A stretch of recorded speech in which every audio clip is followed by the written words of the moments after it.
마태복음 8장 14절에서 22절까지의 말씀입니다. 예수께서 베드로의 집에 들어가사 그의 장모가 열병으로 앓아 누운 것을 보시고 그의 손을 만지시니 열병이 떠나가고 여인이 일어나서 예수께 수종들더라. 저물매 사람들이 귀신 들린 자를 많이 데리고 예수께 오거늘 예수께서 말씀으로 귀신들을 쫓아내시고 병든 자들을 다 고치시니 이는 선지자 이사야를 통하여 하신 말씀에 우리의 연약한 것을 친히 담당하시고 병을 짊어지셨도다 함을 이루려 하심이더라. 예수께서 무리가 자기를 애워싸는 것을 보시고 건너편으로 가기를 명하시니라.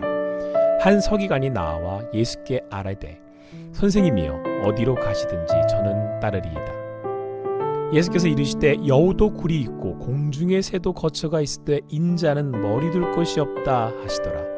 제자 중에 또 한 사람이 이르되 주여 내가 먼저 가서 내 아버지를 장사하게 허락하옵소서.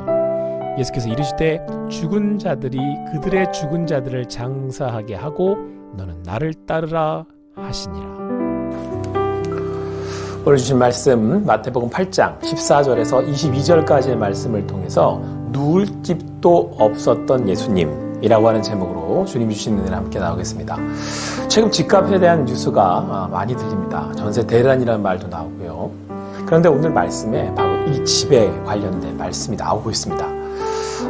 말씀에서처럼 예수님은 제대로 머리 누일 곳, 그러니까 쉴 집 한 채 없으셨다. 요즘 말로 하면 전세에 제대로 된 전세 한 채 없으셨다라고 하는 얘기입니다. 그래서 오늘 성경에도 예수님께서 베드로의 장모 집에 가시는 것을 볼 수가 있습니다. 14절 말씀입니다. 예수께서 베드로의 집에 들어가사 그의 장모가 열병으로 앓아 누운 것을 보시고, 오늘 성경에서는 예수님이 베드로의 집에 가셨다고 말씀하고 있습니다. 그런데 베드로의 장모가 열병으로 앓아 누워 있었습니다. 예수님이 이것을 보시고 베드로의 장모의 열병을 고쳐주셨죠. 아마도 베드로가 장모님의 그 치료를 위해서 예수님을 모시고 가지 않았을까 생각해 볼 수 있겠습니다. 그도 그럴 것이 이후에 나오는 말씀을 보면 사람들이 귀신 들린 자들과 병자들 많이 데리고 왔다고 말씀하고 있고요. 예수님은 귀신 들린 자들에게서 귀신을 내어 쫓으시고 병든 자들을 고쳐주셨습니다. 오늘 이 땅에서 앞으로 힘든 시간을 우리가 보내고 또 견뎌야 할 때 예수님께서 우리를 찾아오셨음을 기억하시기 바랍니다. 임마누엘 예수님께서 이 땅에 오셨고 지금 우리 가운데 함께하고 계십니다. 그리고 베드로의 장모를 불쌍히 여기셔서 고쳐주셨던 우리를 불쌍히 여기시고 능력의 두 팔을 펼치셔서 우리를 안아주시고 위로하시고 고쳐주시기를 원하십니다. 이 시간 말씀을 듣는 모든 분들 가운데 가정마다 예수 그리스도의 이름으로 병이 낫고 악한 것들이 떠나가는, 그래서 자유케 되는 하나님의 역사가 있기를 간절히 축원합니다. 오늘 18절 말씀에 보면은 예수님께서 많은 무리들에게 애워싸움을 당하셨다라고 말씀하고 있습니다. 예수님의 능력을 보고 예수님이 하신 일들을 보고 많은 사람들이 예수님을 쫓았던 것입니다. 많은 이들은 예수님께 치유를 받고 싶었을 것입니다. 그런데 오늘 말씀에 따르면 한 서기관이 나와서 예수님이 가시는 곳에는 어디든지 나도 따라가겠습니다 라고 이야기를 합니다. 말만 놓고 본다면 비장해도 보이고 또 충성스러워도 보입니다. 그런데 이때 예수님께서 이렇게 말씀을 하십니다. 아까 여러분들과 함께 나누었던 제목인데요. 예수님께서 이르시되 여우도 굴이 있고 공중에 새도 거처가 있을 때 인자는 머리 둘 곳이 없다 라고 말씀을 하셨습니다. 그래도 따르겠다고 했는데 나는 거할 거처도 없다 라고 하는 건 무슨 의도였을까요? 지금 여러분 상황은요, 많은 사람들이 예수님을 따르고 있는데요, 그 이유가 무엇입니까? 예수님께서 놀라운 능력을 행하셨기 때문입니다.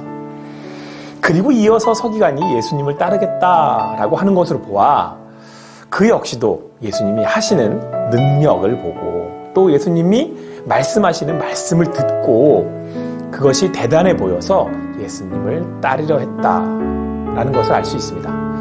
그가 바랬던 것은 무엇이었을까요? 예수님의 능력이고 그 능력으로 앞으로 그에게 있을 또 그 무엇인가를 바라지는 않았을까요? 여러분, 우리가 제자들을 생각한다면 그들도 역시 예수님이 예루살렘에 입성하시면 서로 우편에 좌편에 앉겠다고 싸우지 않았습니까? 그런 제자들을 볼 때에 아마도 서기관도 다른 이유는 아니었을 것입니다.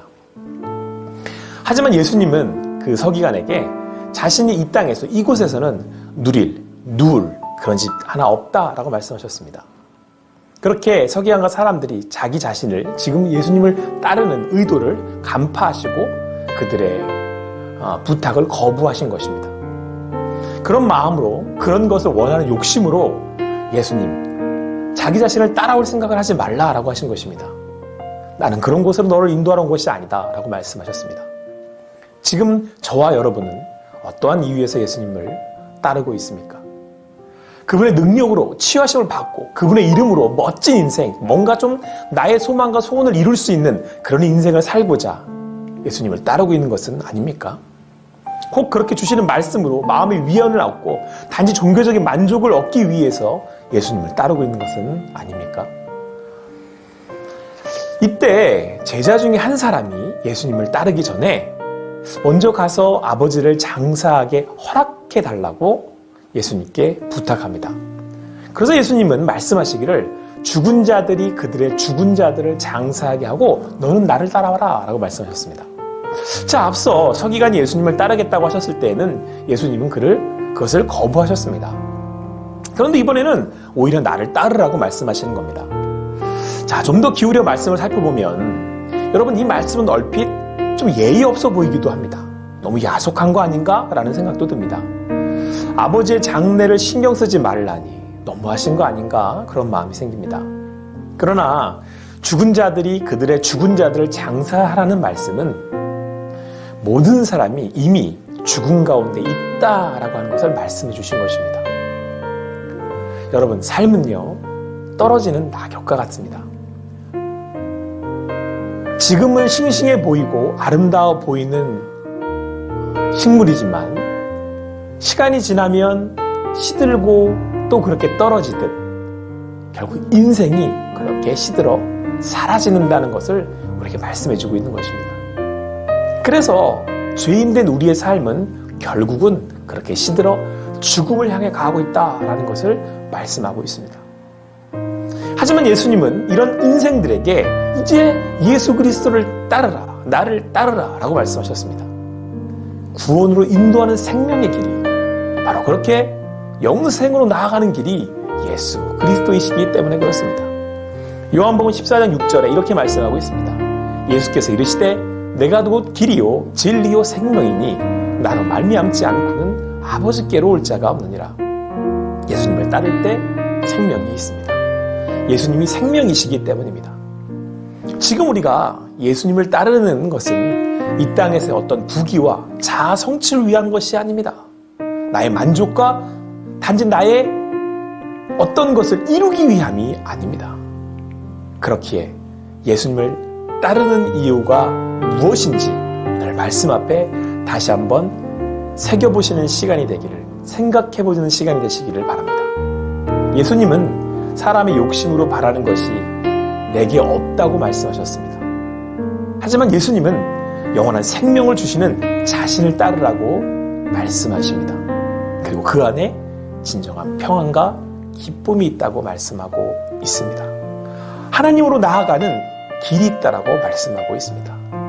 아무쪼록 오늘도 생명 되시는 예수님의 말씀으로 세상 것을 내려놓으시고 세상을 향한 욕망을 내려놓으시고 주님으로 가득한 그렇게 참 평안과 생명을 누리실 수 있는 여러분과 제가 되기를 간절히 소망합니다.